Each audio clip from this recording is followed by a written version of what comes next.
In this video, I'll show you how to set up automated SMS and email drip campaigns to nurture your leads without ever having to engage manually. To get started, go to Automations in your sub account, then click Create Workflow. From here, you can either pick a template or start from scratch, which I'll show you how to do both. For our email drip campaign, we're going to use a workflow that already exists if we scroll down and then select Email Drip Sequence. Click Select, and then your new workflow will load up. Here we have a pre-built email drip sequence, which will send emails to our leads automatically without us ever having to intervene.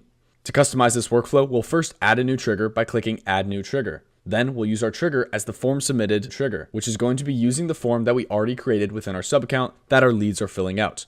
Select this form by clicking Add Filters, Form Is, and then selecting your form that you've created.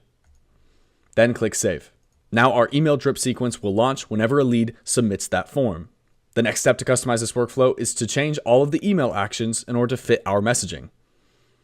Do this by clicking each email action, reading through the subject line and the message itself in order to craft your emails in this screen.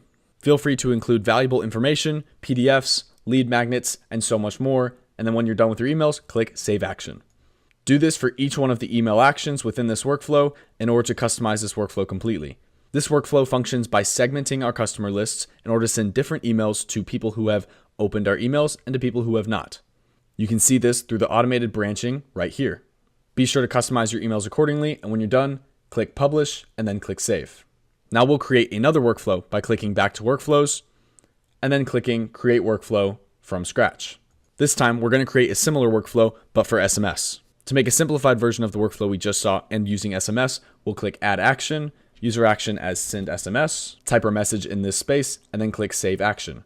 Now whenever somebody submits this form, it'll send them an SMS. To turn this into a drip sequence, we'll add the drip action before our SMS. Using this action will allow us to send our SMSs in batches, so that way we don't go over our SMS sending limit. We'll set our batch as 100 and we'll do it once a day. This way we'll send 100 SMSs every day. Then we can click Save Action. Feel free to spice this workflow up using branching by clicking plus and then searching If Else. Our If Else action will allow us to build our own branching so we can send different SMSs to different groups based on our customers' behavior, just like the email drip campaign did. If Else actions function with two parts, branches and segments. Branches are the paths that a customer will go down if they fit the specific requirements, and segments are those sets of specific requirements. Our branching will look like this, and we can designate our actions for the contact for each one of these branches. When you're finished with your workflow, click Publish and then click Save. Congrats! With these workflows finished, we can now increase our conversion rates by following up consistently with our leads without any manual intervention. As always, I hope you found this video helpful and thank you for watching.